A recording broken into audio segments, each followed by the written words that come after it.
Welcome to CXO, a magical podcast to help you serve better and concoct experiences that are superlative in nature.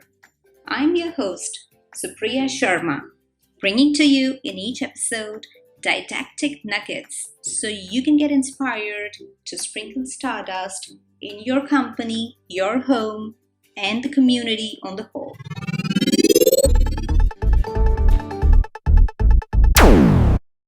On our show today is Diane Magers, the founder of Experience Catalyst. She's passionate about experience transformation, an executive and a change agent, sherpa for new and developing experience-obsessed organizations, thought leader, and innovator for engaging associates, customers, and partners. Diane is also the Emeritus Chair and recent CEO for the Customer Experience Professionals Association. And I'm glad to let you know that she is a firm executor in the pay it forward model. Welcome to our show, Diane. We are so happy that you're here with us today. Oh, it's my pleasure. I'm happy too. This is part of my pay it forward, or what I also call send the elevator back down.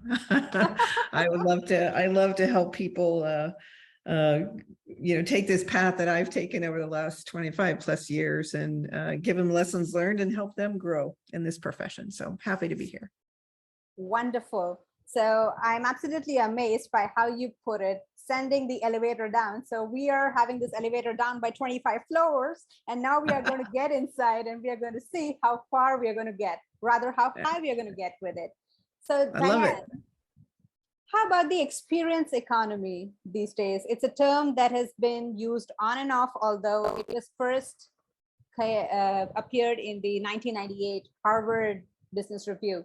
That's where it appeared first in 1998, but then it's been used on and off since then. So what do you think in the present day is the relevance of this term called experience economy, and how does it help us?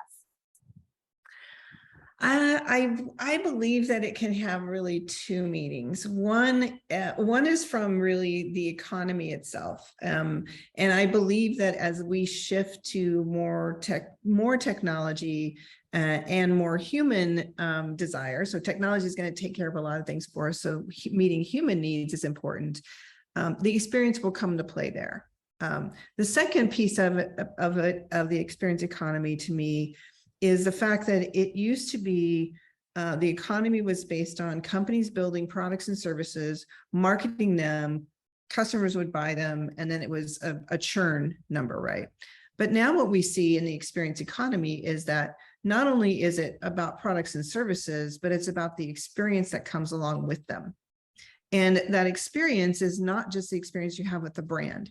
The experiences now are becoming integrated into the entire brands even working together, right? So if you think about the airlines, they actually give you the opportunity to rent a car, right? And have that all in one place on your itinerary. So they're starting to think more about the experience and how those things fit together and the ability for brands even having to work together. The last part of that piece is when you think about competing on experience, I often ask people to tell me about an experience they've had with a brand or another brand or a company. Mm-hmm. And what they typically tell me is, here's what happened. Here's how I felt about it. Here's how I changed my behavior with that brand. And then, so I say, thanks for sharing the great or horror story. Sometimes it's a bad story.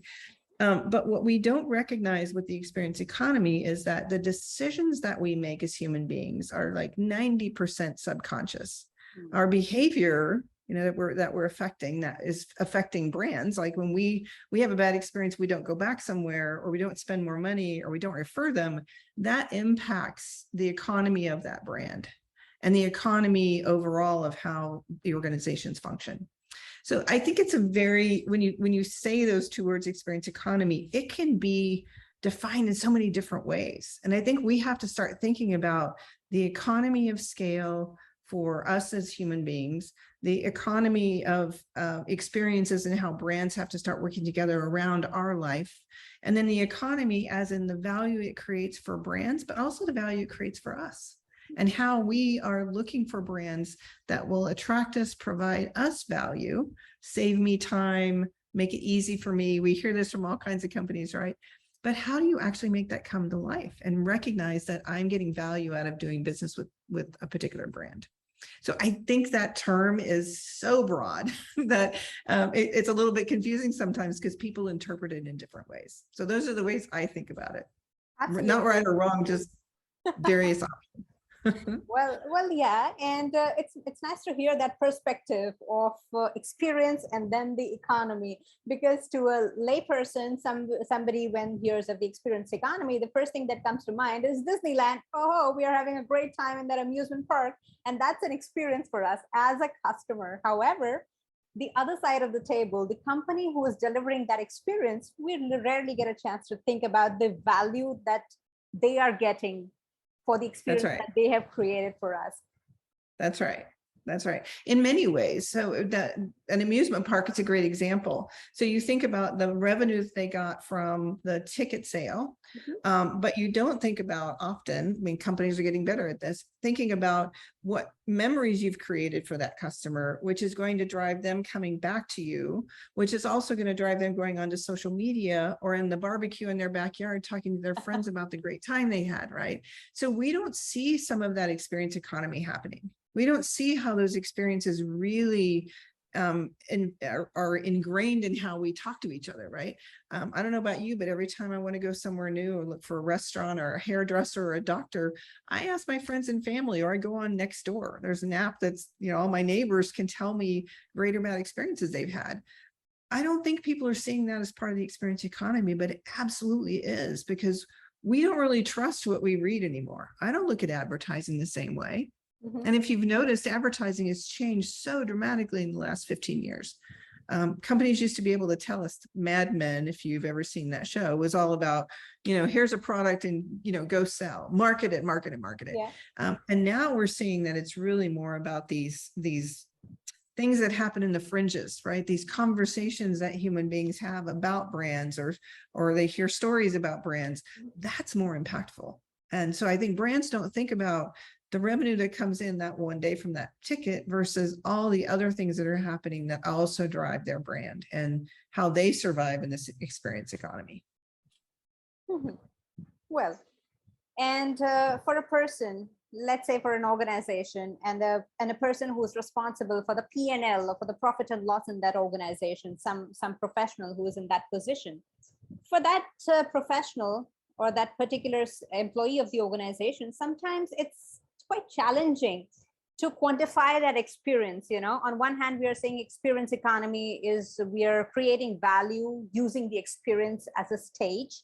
And on the other hand, for a professional who needs to quantify that experience and let the management know on the kind of revenue it has created for the company or the kind of impact it has had on the bottom line of the company. So that sometimes becomes challenging because we feel that experience is an amorphous act. I mean, it's abstract, isn't it? Whereas when you see a product, you really have a product in front of you. Otherwise, you have a service that you've had. So what do you think of experience in that way when it's an abstract and then we got to quantify it? I don't think it's abstract at all. I come at this from a position. Now, trust me, I wasn't able to tell the business case story when I started in this profession either, right? I was a psychologist by trade. Math and financials was the furthest thing from my mind, right? As a matter of fact, that's why I went into that. But I eventually went back and got my MBA because I recognized that if I was going to talk about the impact of experience to an organization, I was working in a logistics company, right? Supply chain company. If you can't drop a penny at the bottom line tomorrow, you better be able to tell the story. So what I began to recognize was we were talking about metrics. We were talking about net promoter and CSAT, you know, which you can correlate to revenue, but it's still this kind of fuzzy math. I would, you know, I'd say there's math to it, but it's just, yeah, I agree. If net promoter goes up, then probably we're going to have better revenue. Not necessarily. I've seen NPS go up, but revenue, we're still leaking revenue, right? Out of. So what I encourage practitioners to do is to stop thinking about building the business case around the metrics. What I want them to do is think about the project they're working on or the changes that they're making and look at all the different ways that that is creating change in behavior of the customer or the employee. So an example of this would be in one organization, we overhauled the RFP process, the request for proposal process, because it's a mess in many organizations, right? It takes a lot of time. Nobody's got the right information. They're all different. So by overhauling that, we were able to look at it with the lens of, well, yes, of course, we're going to hopefully increase the win-loss ratio of RFPs. Okay, that was the outside the goal of doing it, the high goal. Which also drove revenue, by the way, or loss of revenue, cost of acquisition. So when we started to really look at it from the lens of the executives and all the executives that were involved, sales team, care and support team, supply chain, pricing team, when we started looking at it from their lens of what they measured, things they could count, right? We were reducing the number of hours spent on an RFP by their sales team. Okay, that equated to salespeople being on the street more, which equated to more revenue. Okay, so we started to extrapolate all the things we could do. Another one was productivity of the RFP team.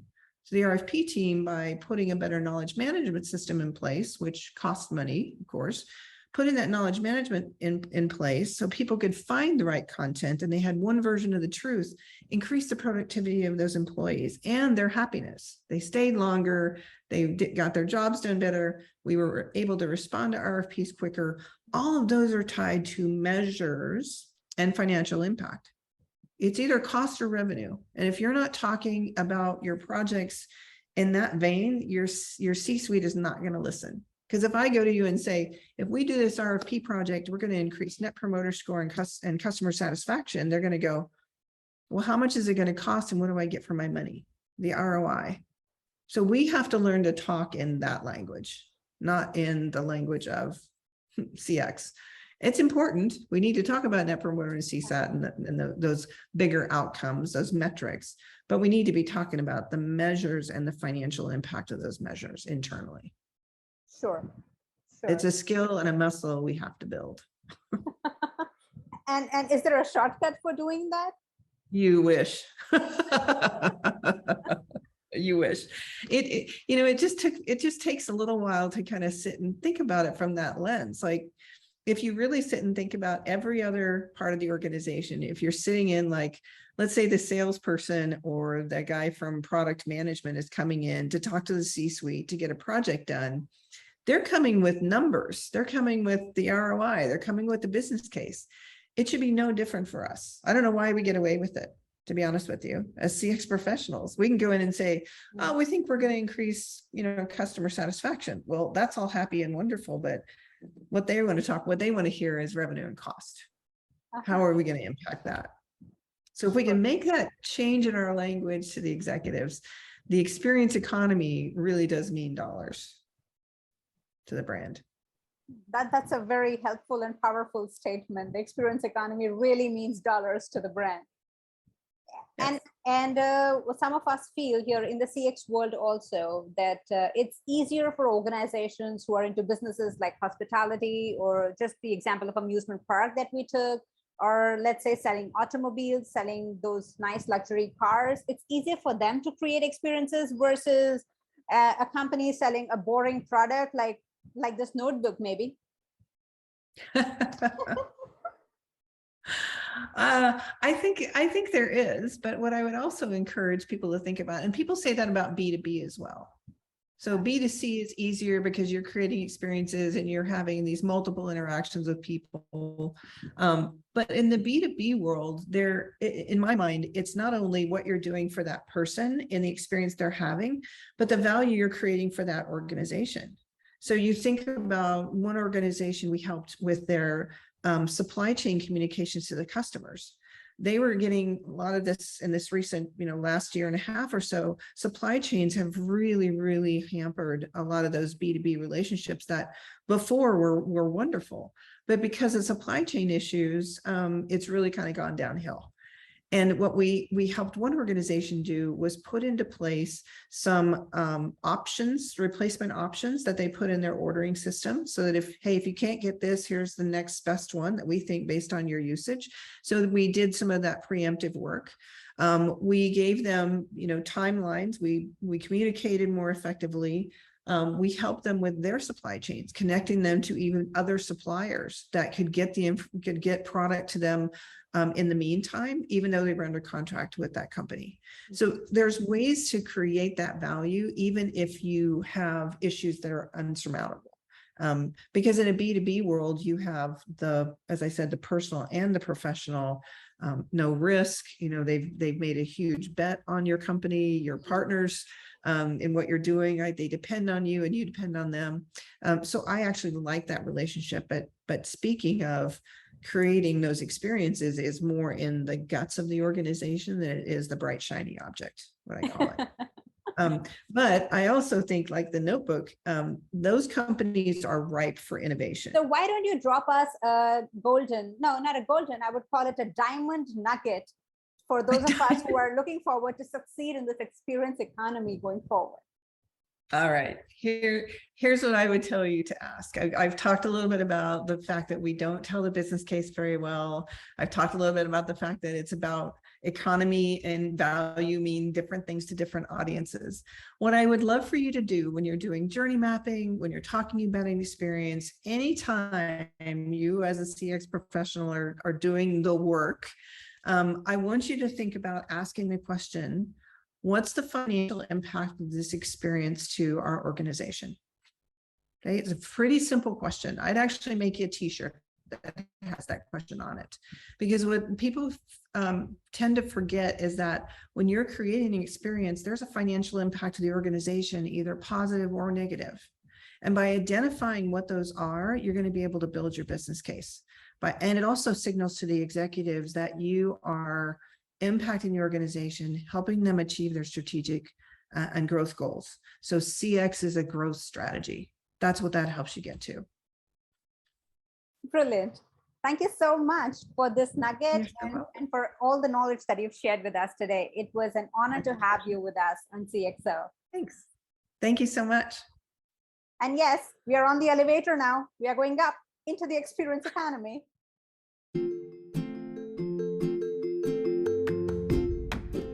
Thanks for listening to CXO with your host, Supriya. I hope you enjoyed a dive into the nitty-gritty of customer experience.